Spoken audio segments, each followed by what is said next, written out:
روح تلألئ في السماء تجلل الرحمن وتعظم المولى القدير وتعبد المنان وتحفز النفس الكريمة تبتغي نحمده ونصلي على رسوله الكريم أما بعد আল্লাহ তাআলা দয়া ও অনুগ্রহ করে আমাদেরকে আরো একটি রমাদানের সুযোগ করে দিয়েছেন। আলহামদুলিল্লাহ। রমাদানে আমরা সকলেই ইবাদতের দিকে ধাবিত হই, আগের তুলনায় আরও বেশি মেহনতের চেষ্টা করি। অনেকেই হয়তো নিজে থেকে ইবাদতের অনেক প্ল্যান তৈরি করি, আবার অনেকে পেরেশান থাকি যে আসলে কিভাবে রমাদানকে উত্তমভাবে কাটানো যায়। তবে এই ক্ষেত্রে সবচেয়ে উত্তম হবে যদি আমরা জানতে পারি আল্লাহর নবী সাল্লাল্লাহু আলাইহি ওয়াসাল্লাম কিভাবে রমাদানকে কাটিয়েছেন, কিভাবে রমাদানে আল্লাহর নৈকট্য অর্জনের চেষ্টা করেছেন। কারণ তিনিই আসলে জানতেন কিভাবে রমাদানের ফায়দা পূর্ণভাবে অর্জন করা যায়। তাই আজ আমরা আপনাদের সামনে রাসূলুল্লাহ সাল্লাল্লাহু আলাইহি ওয়াসাল্লাম কিভাবে রমাদান কাটাতেন তার একটি নমুনা তুলে ধরার চেষ্টা করব ইনশাআল্লাহ। আল্লাহর নবীর সিরাতের প্রতিটা বিষয় ছিল সবচেয়ে সুন্দর ও উত্তম, আর রমাদানে তার সবই হতো আরও সুন্দর ও সুবাসিত। তিনি আমাদেরকে আদেশ দিয়েছেন যেন আমরা রমাদানকে করি সর্বোচ্চ মূল্যায়ন, এবং এই মাসের ইবাদতের মাধ্যমে আমরা লাভ করি রহমত, বরকত ও পূর্ণ মাগফিরাত। আজ আমরা নববী সিরাত থেকে রমাদানের এমন বিশেষ কিছু আমলের কথা জানব যেগুলো পালনের দ্বারা আমরাও রমাদান থেকে ফায়দা অর্জন করতে সক্ষম হব ইনশাআল্লাহ। রমাদানে সাহরি ও ইফতার।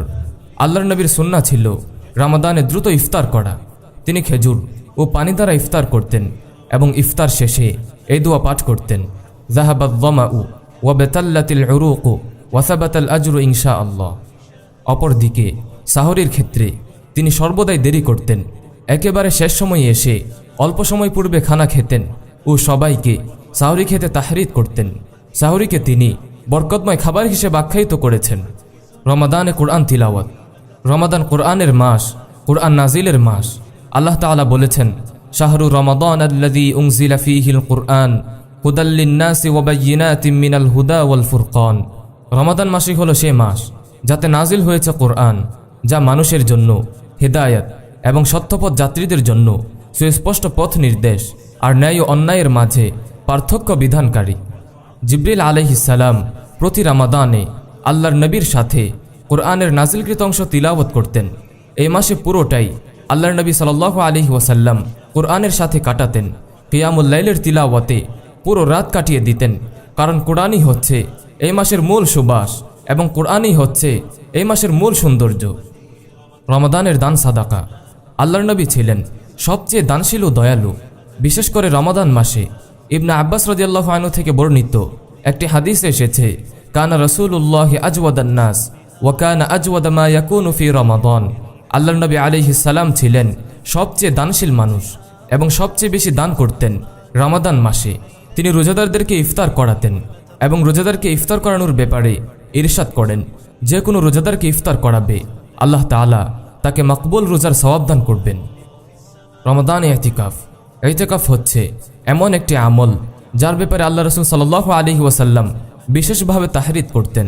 উম্মুল মুমিনিন আয়েশা রাদিয়াল্লাহু আনহা থেকে বর্ণিত হয়েছে, আন্নান নবিয়্য সাল্লাল্লাহু আলাইহি ওয়াসাল্লাম কানা ইয়াতাকিফুল আশরাল আওয়াখির মিন রমাদান হাত্তা তাওয়াফাহুল্লাহ। আল্লাহর নবী আলাইহিস সালাম মৃত্যু পর্যন্ত রমাদানের শেষ 10 দিন ইতিকাফ করতেন। রমাদানে আল্লাহর নবী আলাইহিস সালামের জিহাদ।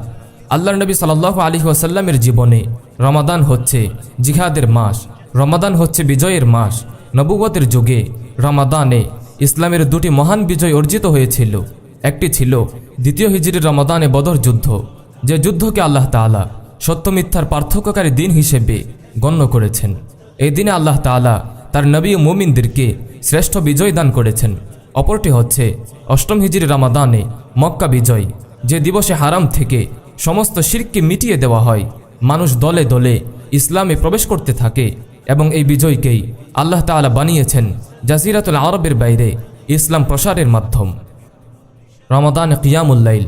কিয়ামুল লাইল হচ্ছে সেই সমস্ত আমলের একটি যেগুলো দ্বারা সবচেয়ে বেশি আল্লাহ তাআলার নৈকট্য অর্জন করা যায়, আর এটা ছিল আল্লাহর নবী সাল্লাল্লাহু আলাইহি ওয়াসাল্লামের জীবনের সবচেয়ে গুরুত্বপূর্ণ একটি আমল। বিশেষ করে রমাদান মাসে, এ মাসে রাসূলুল্লাহ সাল্লাল্লাহু আলাইহি ওয়াসাল্লাম বেশি বেশি কিয়ামুল লাইল আদায় করতেন। শুধু তিনি একাই আদায় করতেন না, বরং পরিবারকেও জাগিয়ে দিতেন। পুরো রমাদান রাসূল সাল্লাল্লাহু আলাইহি ওয়াসাল্লাম কোমর বেঁধে ইবাদতে লেগে থাকতেন। তাই আসুন আমরাও নববী সুন্নাহ অনুসরণে রমাদানের পূর্ণ সুযোগ কাজে লাগাই, ইবাদতে কোমর বেঁধে নেমে পড়ি, যাতে আল্লাহ তাআলার কাছ থেকে রহমত, বরকত ও মাগফিরাত পূর্ণরূপে অর্জন করতে পারি। বলা তো যায় না আগামী রমাদান পর্যন্ত আমরা জীবিত থাকব কিনা। অতএব বড়ই দুর্ভাগ্যের কারণ হবে যদি আমরা এই রমাদানেই নিজেদের গুনাহ মাফ করাতে না পারি। আল্লাহ তাআলা আমাদেরকে আমলের তৌফিক দান করুন। আমিন ইয়া রাব্বাল আলামিন।